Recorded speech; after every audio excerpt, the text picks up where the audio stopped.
You have already lived all lives, you just haven't awakened yet. You think you are one, unique and irreplaceable. You have your own story, your own dreams, your own fears. But what if I tell you that you have already died hundreds of times? That your worst enemy is you in another life? That every person you see on the street, in the subway, in the store, is also you? Sounds crazy? Perhaps, but let's imagine for a moment that this is true, that there exists only one consciousness in the entire universe, and it lives through every life, every story, every moment of joy and pain, through billions of different forms. And all these forms are you. This idea is not new. It lies at the foundation of the most ancient philosophical teachings and finds surprising parallels in modern science. But let's start with a simple story that will change your perception of yourself and the world forever. Imagine you died. Your life ended in a car accident, and here you stand before a being that seems both familiar and eternal. Who are you, you ask? I am the one who created this universe specifically for you, the being replies. For me and all the other people? They are all you, every person you have ever met, everyone who has caused you pain or brought you joy. All of these are different incarnations of yourself. This is the essence of Andy Weir's story, The Egg. According to this story, the entire universe is a giant incubator for one developing mind, your mind. Every life is a lesson. Every experience is a step toward greater understanding. You were Napoleon and the soldier who fell from his cannons. You were the mother and the child she lost. You are the beggar on the street and the millionaire in the ivory tower. All simultaneously, all sequentially, all so that you would eventually understand. The boundaries between I and they do not exist. But this is not just a beautiful fantasy. This idea permeates the deepest philosophical traditions of humanity. In ancient Vedanta, the philosophical foundation of Hinduism, there is the concept of Atman, your true self, which is inseparable from Brahman, universal consciousness. When sages said, Tat Tvam Asi, thou art that, they pointed to a fundamental truth. Your individuality is an illusion, Maya, that hides your true nature as part of a unified whole. Buddhist philosophy approaches this from another side, but arrives at a similar conclusion. Buddha taught about anatta, the absence of a permanent, unchanging self. What we consider ourselves to be is simply a stream of changing forms, thoughts, emotions. There is no fixed essence that could be called I. There is only process, continuous becoming, in which the boundaries between observer and observed dissolve. These ancient insights receive unexpected support in modern psychology.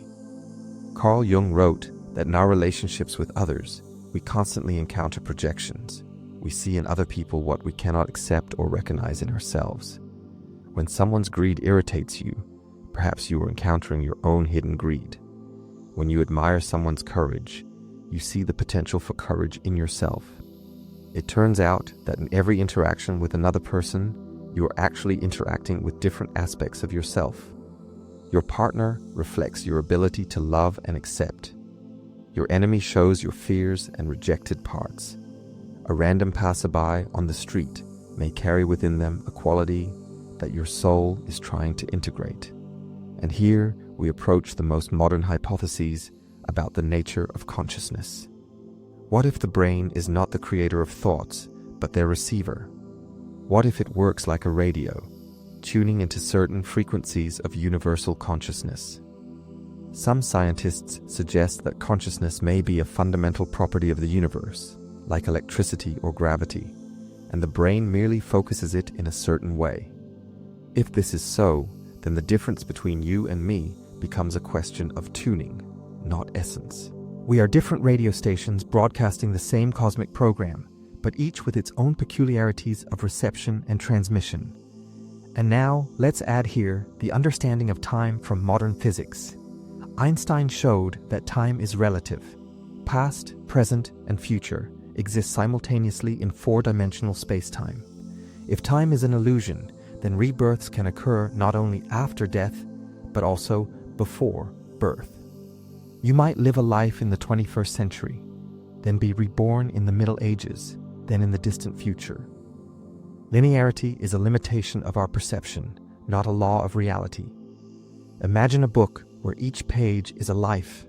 We think we read it sequentially, but the author sees the entire book at once. Every character on every page is a manifestation of one creative consciousness, telling itself different stories about itself. But if all this is true, if every person is indeed you in another form, then this radically changes everything. Every act of cruelty you have ever committed, you have experienced yourself. Every humiliation you have caused, you have lived through yourself. But every act of kindness, every comfort, every moment of love, all of this has also returned to you, because it was always you, the school bully who tormented you. That's you learning to understand the pain of rejection. The teacher who believed in you when everyone doubted. That's also you, discovering the power of faith.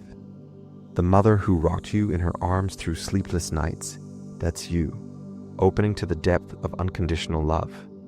This doesn't mean you should be passive or that it doesn't matter how you act. On the contrary, it means that every action of yours has infinite significance because you are acting in relation to yourself. When you help someone in need, you help yourself. When you ignore someone's pain, you ignore your own. In this perspective, life ceases to be a competition where you need to defeat others to be happy.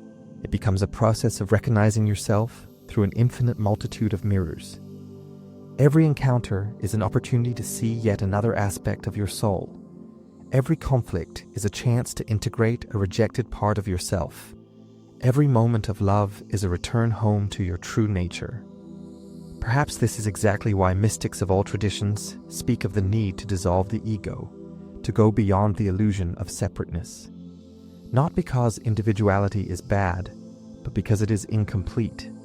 It's as if a wave on the ocean decided that it exists separately from water. The wave is beautiful, unique, has its own form and movement, but it was never something separate from the ocean. You are a wave of consciousness in the ocean of being. You have your own form, your own rhythm, your own beauty.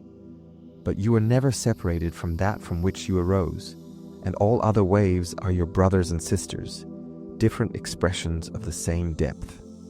Some spiritual teachers say that enlightenment is the moment when you suddenly realize, oh, it was always me. Not in an egotistical sense, but in a cosmic sense. You understand that you were searching for yourself in other people, in achievements, in relationships, not knowing that what you were seeking and the one who was seeking are one and the same. And then compassion becomes not a moral duty, but a natural reaction. Just as your right hand automatically helps your left when it hurts, so you begin to automatically respond to others' pain because you understand. It's your pain. Love ceases to be a need to get something from another and becomes the joy of recognizing yourself in another. But this understanding cannot simply be accepted intellectually. It must grow through thousands of lives, millions of encounters, infinite cycles of learning. Perhaps this is exactly why you live through all these lives, from the simplest organisms to complex civilizations, from primitive states of consciousness to the highest forms of awareness. Each life adds a thread to the tapestry of your understanding. Life as a stone teaches patience. Life as a plant, growth toward light. Life as an animal, instincts and survival. Life as a human, creativity, love, the search for meaning. And perhaps there are also forms of consciousness we cannot yet imagine. Life as a star, galaxy, universe. And all this time, you are growing up. Your consciousness expands, deepens, becomes more complex, and simultaneously simpler. You learn to see unity in diversity, eternity in temporality, love in apparent hostility. Perhaps the most difficult lessons come through relationships with those who seem your complete opposite. Tyrant and victim, saint and sinner, sage and fool. All of them teach you different aspects of human experience. Through the tyrant, you learn the horror of absolute power. Through the victim, the strength of vulnerability. Through the saint, the heights of spirit. Through the sinner, the depths of fall. And when you have lived through all of this, when you have experienced every emotion, every pain, every joy, every fear, and every hope, then you will be ready to awaken. Not as a separate being who has achieved enlightenment, but as consciousness itself, which has finally fully known itself through the play of multiplicity. At this moment, all lives will merge into one memory. All experiences will become one experience. All faces will manifest as facets of one diamond. You will understand that you were never alone, because there was no one to be alone with. You were always everything.